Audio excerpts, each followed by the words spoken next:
Eu só li livros de suspense e terror no mês de outubro. Oi, leitores, tudo bem com vocês? Sejam muito bem-vindos a mais um vídeo aqui do canal. Meu nome é Raíssa e no vídeo de hoje eu vou falar sobre todas as minhas leituras do mês de outubro. Mas antes da gente começar essa lista, eu vou pedir para você se inscrever aqui no canal caso você ainda não seja inscrito. Isso me ajuda demais com o crescimento do canal aqui no YouTube. Se você já for inscrito, pega esse vídeo, compartilha com algum amigo seu que também gosta de livros para que o canal possa continuar crescendo. Quem me segue no Instagram já sabe mais ou menos a minha opinião desses livros aqui, mais ou menos porque eu posto lá nos destaques apenas a nota e uma breve, tipo assim, uma frasezinha falando o que eu achei, tá? Mas aqui eu vou me aprofundar mais. Mas se você ainda não me segue no Instagram, me segue lá que toda vez que eu termino um livro, eu já posto o que eu achei e tal, pra vocês ficarem de olho nas minhas leituras em andamento, tá? Outubro foi mês de Halloween, né? E o desafio do mês de outubro, dos desafios desse ano, era ler apenas livros de temática de Halloween, né? De suspense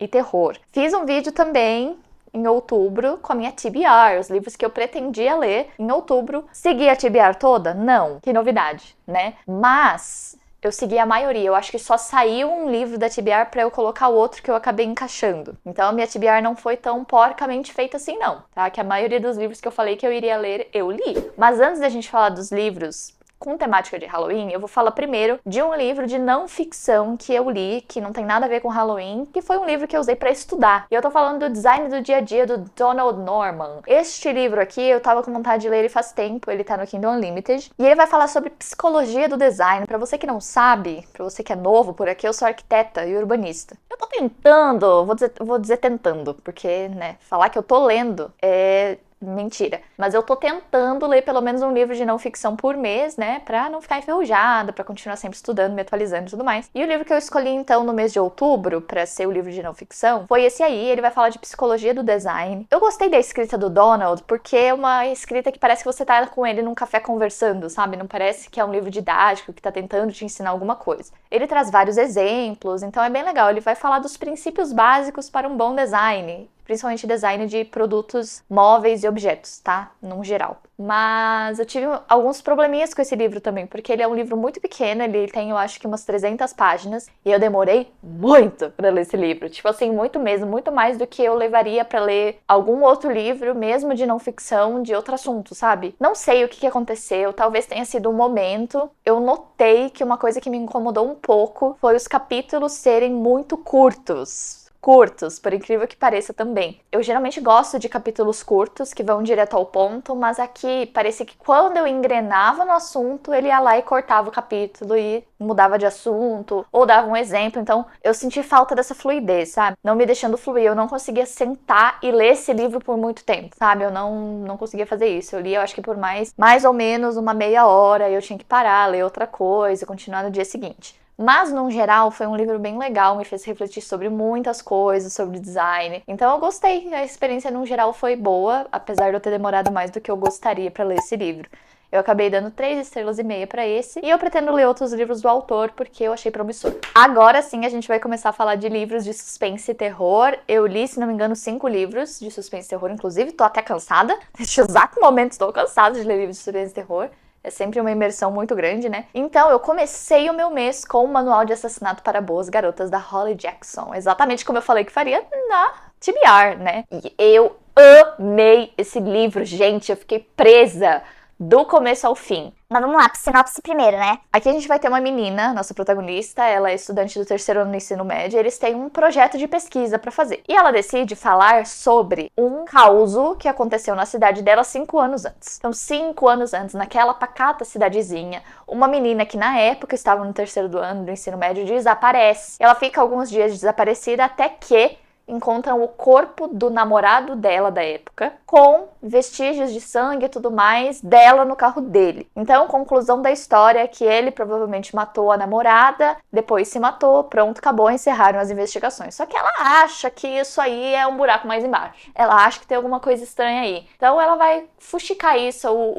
O trabalho de pesquisa vai ser uma desculpa pra ela fuxicar mais no que tá rolando. E, gente, eu amo essa vibe de cidade pequena. Esses livros, eles me parecem uma grande fofocaiada, porque você vai conhecendo os personagens ali, você conhece a professora, e você conhece o fulano, o médico, o advogado, que Pai de fulano, que traiu a mulher com não sei quem. e não sei o que, papapá. Então, pra mim é uma grande fofocaiada e eu amo. Eu fiquei surpresa com o quanto a autora conseguiu deixar a gente curioso ao longo do livro. Não é apenas tipo assim, tem um plot twist lá no final. Não, você vai descobrindo as coisas junto com a protagonista e aí você vai criando coisas e teorias na sua cabeça que, cara, é muito legal. Eu não conseguia largar esse livro quando eu não tava lendo, eu tava pensando nele. Quero muito ler a sequência da saga. Tem gente que fala que o segundo volume da série é melhor que o primeiro. Eu sei que são casos diferentes, né, pelo que eu entendi, mas são os mesmos, eu acho que é a mesma protagonista. Então eu estou bem animada. Mas enfim, gostei muito, muito mesmo. Dei 5 estrelas e favoritei esse livro, porque não tinha como, entendeu? Não tinha como dar uma nota menor, não tinha como não favoritar, porque esse livro é muito bom e eu recomendo de olhos fechados pra vocês.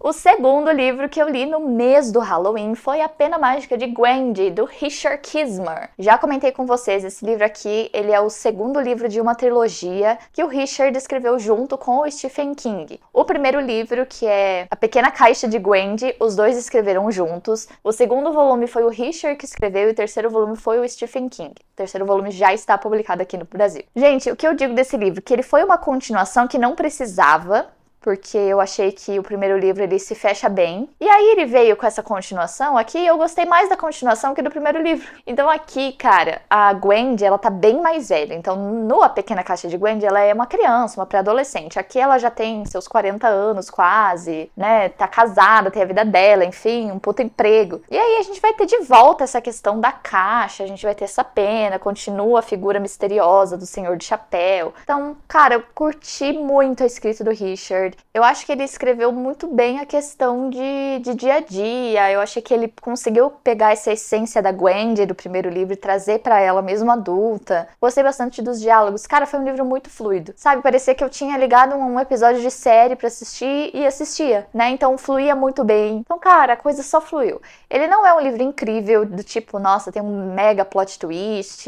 Não. Ele é um livro que se sustenta em si mesmo, no enredo, que tem um começo, meio e fim, mas nada mirabolante, incrível, assim, nossa senhora. E eu gostei muito de ver a Gwendy mais velha, de ver como que a família dela mudou também, como que ela lidou com tudo que tinha acontecido no primeiro livro, como isso moldou ou não a personalidade dela, né? Como que ela levou isso pra vida adulta. Isso eu achei muito legal, eu achei que ficou muito claro aqui. Então, cara, curti bastante. Eu acabei dando 4 estrelas pra esse livro, ou seja, ele não é incrível, maravilhoso, mas ele é bom, a escrita é boa. Achei um bom livro pra ler nessa maratona de Halloween. Aí a gente vai pra um livro que é do outro lado do mundo. Eu estou falando de Confissões da Kanai Minato, autora japonesa. Fazia tempo que eu não lia literatura japonesa, né? Eu geralmente consumo mais animes e leio mangás de vez em quando, mas livros mesmo, eu leio pouco. E eu deveria ler mais, inclusive, autores asiáticos, né? Mas a Kanai Minato, eu já tinha tentado ler esse livro. Já faz uns meses que eu tentei ler esse livro. Ele tá disponível no Kindle Unlimited, eu peguei ele por lá. E eu lembro que eu comecei uma vez, eu acho que eu tinha lido uns 15%, mas não rolou pra mim. E aí eu tentei fazer uma segunda tentativa e consegui ler esse livro agora, no mês de outubro, no Halloween. Nesse livro aqui, a gente tem uma professora que ela dá aula no ensino fundamental. Seria, eu acho que um 8º ou 9º ano aqui. E aí o livro, basicamente, começa com ela falando no último dia de aula e ela perdeu a filha dela, né? Todo mundo sabe que a filha dela acabou caindo na piscina da escola, se afogando, faleceu. E aí ela anuncia pra turma, nesse primeiro capítulo, que ela não vai mais ser professora da escola, né? Que ela está se afastando e que ela sabe que não foi um acidente a filha dela ter se afogado, que foi um assassinato e que ela sabe quais alunos fizeram aquilo. Então o livro começa assim, com o pé na porta. E a gente vai acompanhar, então, o desenvolvimento desse enredo a partir desse primeiro ponto de vista, beleza? Uma coisa que me desconectou um pouco desse livro foi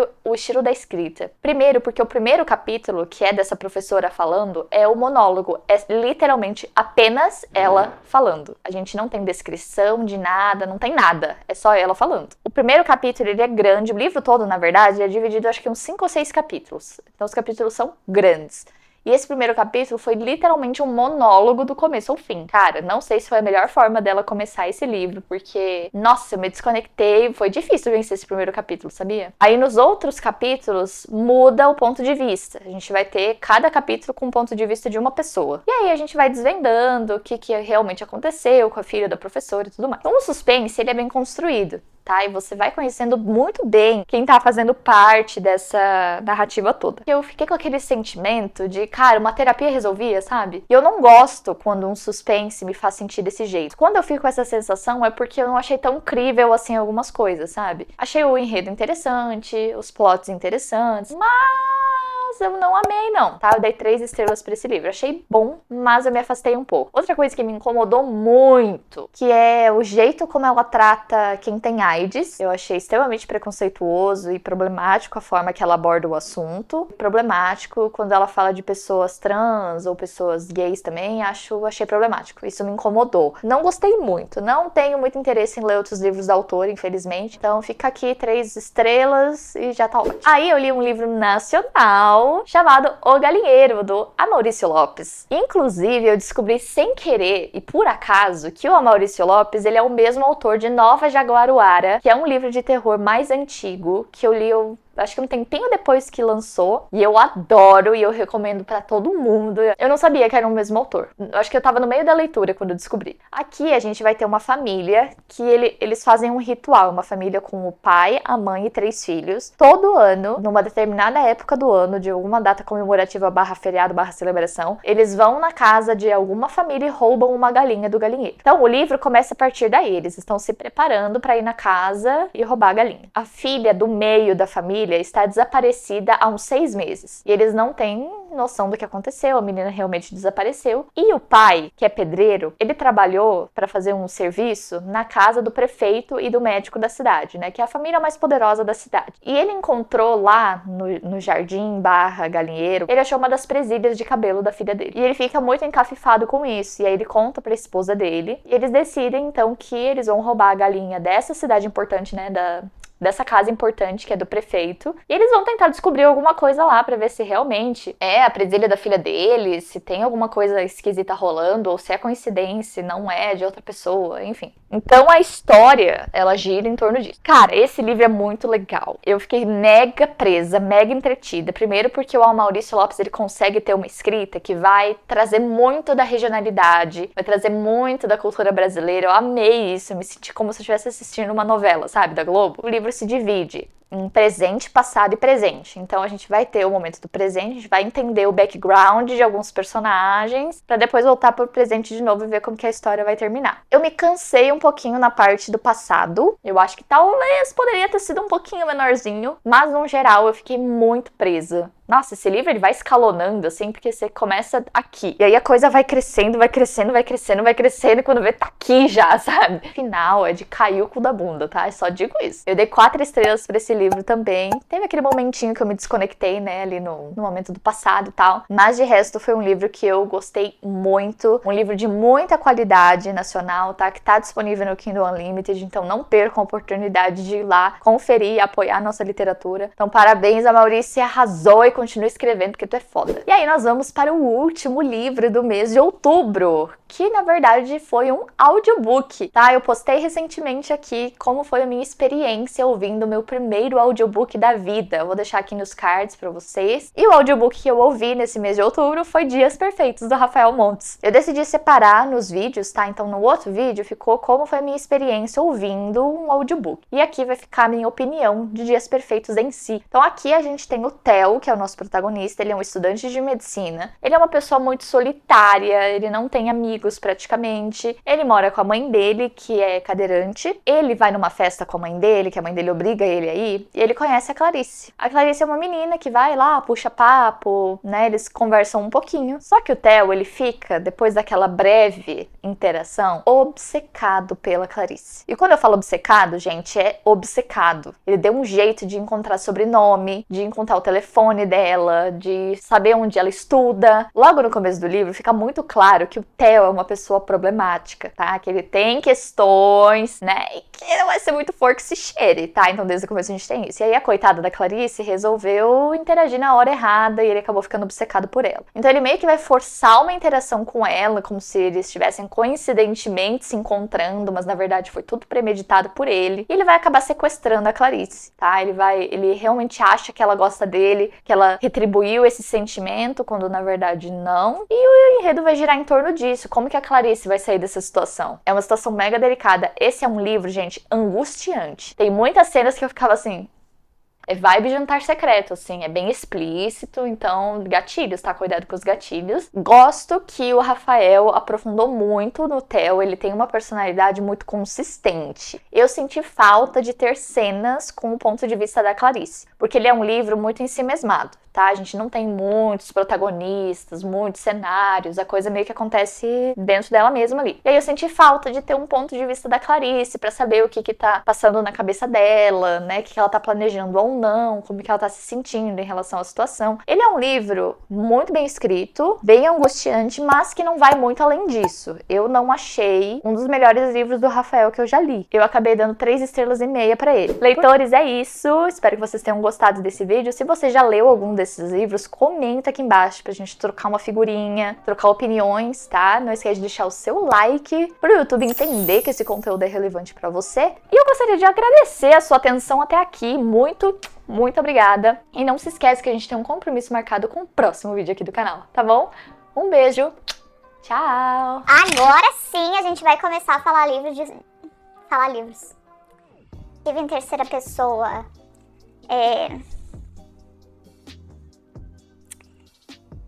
Vamos começar de novo. Consegui gravar no final de semana. Passei mal que comi uma pizza, não sei das quantas lá. Não consegui gravar. Agora eu tenho que gravar na segunda-feira, tô toda confusa.